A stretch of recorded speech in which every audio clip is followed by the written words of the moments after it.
नमस्कार मित्रों, an option पर एक बार फिर आप सबका स्वागत है। मित्रों, आज हम chapter number 11 exponents and power का ओवरव्यू करेंगे, जिसमें हम जानेंगे कि एक्सपोनेंट्स होता क्या है और किस प्रकार से हम एक्सपोनेंट्स का यूज करते हैं। सबसे पहले जानेंगे एक्सपोनेंट्स। देखो, exponents are short way to write repeated multiplication.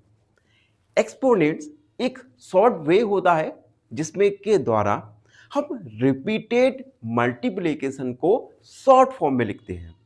For example, अगर हमें ए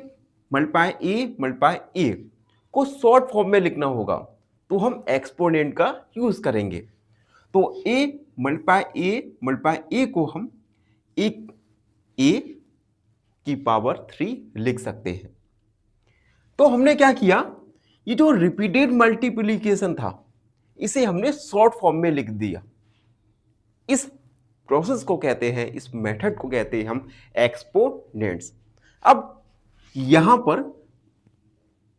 पर जो ए है ये बेस कहलाता है और एक्सपोनेंट्स या पावर जिसे हम कहते हैं 3। ठीक है, तो ए को हमने ए की पावर क्यों लिखा और ए की पावर 3 में ए बेस है और 3 एक्सपोनेंट्स या पावर है। ठीक है, अब देखो, ए की power N means multiply A by itself N times. A की पावर एन का मतलब होता है, अगर मैंने ए की पावर एन लिखा, इसका मतलब क्या होगा, ए का मल्टीप्लाई हम एन टाइम्स करेंगे। अगर ए की पावर मैं लिखूं 5, इट मीन्स ए का मल्टीप्लाई करेंगे हम 5 times. A multiply A multiply A multiply A multiply A. Clear? आपने अभी जाना एक्सपोनेंट्स के बारे में। एक्सपोनेंट्स क्या होता है, एक मेथड होता है जिसके द्वारा हम रिपीटेड मल्टीप्लिकेशन को हम शॉर्ट फॉर्म में लिखते हैं। ठीक है, अब हम जानेंगे कुछ स्पेशल केसेस के बारे में। देखो, पहला, अगर ए का पावर 1 है तो इसका वैल्यू आएगा 1। इसी प्रकार से ए का पावर 0 यानी 1। एग्जाम्पल के द्वारा समझो, जैसे मान लो 5 का पावर 0 है तो ये होगा 1 और 5 का पावर 5 होगा तो होगा 5। इन स्पेशल केसेस का हम यूज करेंगे क्वेश्चंस को सॉल्व करने में।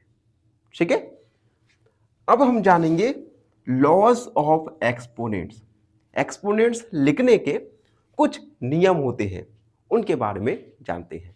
तो फर्स्ट लॉ है प्रोडक्ट ऑफ पावर्स। देखो, अगर बेस सेम है तो पावर्स को हम ऐड करेंगे। एग्जाम्पल के द्वारा समझो, ए की पावर m मल्टीप्लाई ए की पावर n। यहां पर हम देख सकते हैं बेस ए है, दोनों जगह सेम है, और पावर डिफरेंट है, तो हमने बेस को लिखा और पावर्स को हम क्या करेंगे, ऐड करेंगे। एग्जाम्पल के द्वारा समझो, जैसे 2 का पावर 5 मल्टीप्लाई 2 का पावर 6, तो हम क्या करेंगे, बेस लिखेंगे और पावर्स को हम ऐड कर देंगे, यानी 2 का पावर 11। क्लियर हुआ?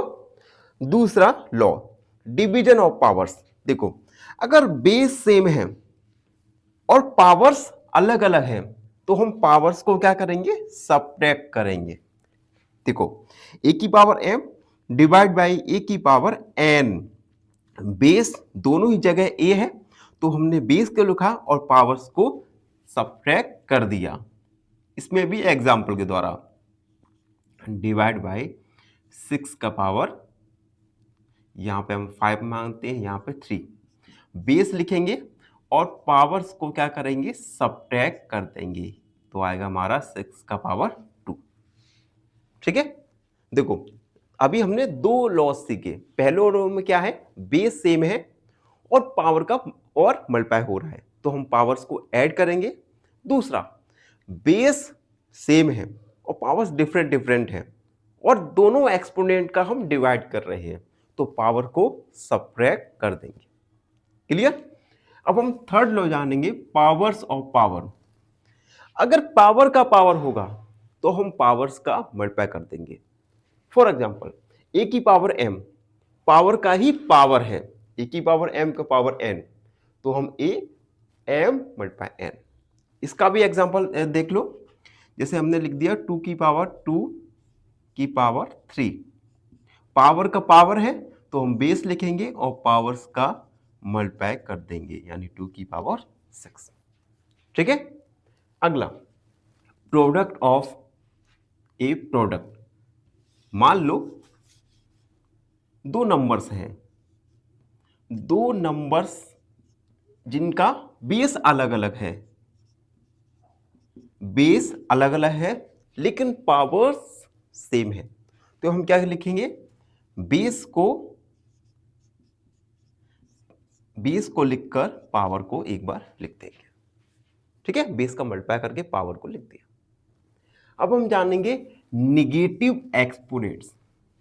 निगेटिव एक्सपोनेंट, अगर मान लो ए की पावर माइनस एन है, तो अगर हमें इस निगेटिव एक्सपोनेंट को पॉजिटिव करना होगा तो हम इसे 1 अपॉन करके लिख देंगे। जैसे ए की पावर माइनस एन, अब हमें इस निगेटिव एक्सपोनेंट को पॉजिटिव में कन्वर्ट करना है, तो 1 अपॉन ए की पावर एन। एग्जाम्पल देखो, जैसे 2 की पावर माइनस 3 है, हमें निगेटिव को पॉजिटिव एक्सपोनेंट में कन्वर्ट करना है, तो हम 1 अपॉन 2 की पावर 3। 2 की पावर 3 होता है 2 मल्टीप्लाई 2 मल्टीप्लाई 2 यानी 8, यानी 1 अपॉन 8 आ गया। ठीक है। अब स्टैंडर्ड फॉर्म, जिसे हम साइंटिफिक नोटेशन कहते हैं, उसके बारे में जानेंगे। देखो, सबसे पहले स्टैंडर्ड फॉर्म या साइंटिफिक नोटेशन का हम यूज क्यों करते हैं, कैसे करते हैं। Use to write very large number और वेरी स्मॉल नंबर्स।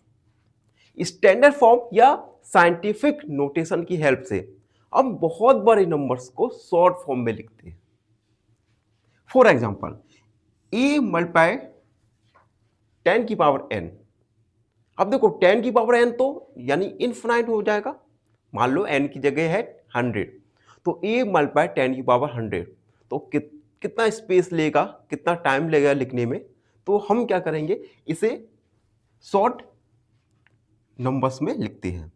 अब देखो, जैसे ही एक हमें नंबर गिवन है 1, 10, 100, 1000, 10,000, लाख, 10 लाख, यानी 30 लाख। 30 लाख को अगर हमें शॉर्ट फॉर्म में, साइंटिफिक फॉर्म में लिखना होगा, तो हम 3 मल्टीप्लाई 10 टू द पावर 6। इस प्रकार से हम एक लार्ज नंबर को एक छोटे नंबर्स में लिख सकते हैं। अब uses in real life. Scientific notation या स्टैंडर्ड फॉर्म का हम अपने दैनिक जीवन में क्या यूज करते हैं, कहाँ यूज करते हैं। तो पहला, एस्ट्रोनॉमी। एस्ट्रोनॉमी जिसके द्वारा हम आपके हथेली को देखकर अपना भविष्य बताते हैं। तो इसमें क्या होता है, हमें एस्ट्रोनॉमी में स्टार्स का जो डिस्टेंस है उसकी गणना हम स्टैंडर्ड फॉर्म या साइंटिफिक नोटेशन की हेल्प से करते हैं। दूसरा, कंप्यूटर्स में लार्ज डेटा स्टोरेज में हम साइंटिफिक नोटेशन का यूज करते हैं। And last one is science calculation. Science calculation में भी हम स्टैंडर्ड फॉर्म या साइंटिफिक नोटेशन का यूज करते हैं। जैसे इलेक्ट्रॉन का साइज, प्रोटॉन का साइज, तो इन सभी साइज को लिखने में हम स्टैंडर्ड फॉर्म या साइंटिफिक नोटेशन का यूज करते हैं। तो मित्रों, ये था chapter number 11, exponents and power का ओवरव्यू। आई होप आपको ये ओवरव्यू अच्छे से समझ आ गया होगा। फिर भी कोई डाउट रहता है, कोई भी क्वेरी है, तो बेझिझक होकर डाउट और क्वेरी को कमेंट सेक्शन में लिख सकते हैं। तब तक के लिए मिलते हैं अगले वीडियो में, तब तक के लिए धन्यवाद। हमेशा प्रसन्न रखें, चैनल को सब्सक्राइब करें। फाइनली एक क्वेश्चन पूछूंगा आपसे। क्वेश्चन है, if 1 symbol is 2, then 10 symbol is option A 5, option B 10, option C 20 is question का आंसर कमेंट सेक्शन में जरूर लिखिए। बने रहिए हमारे साथ एन ऑप्शन पर।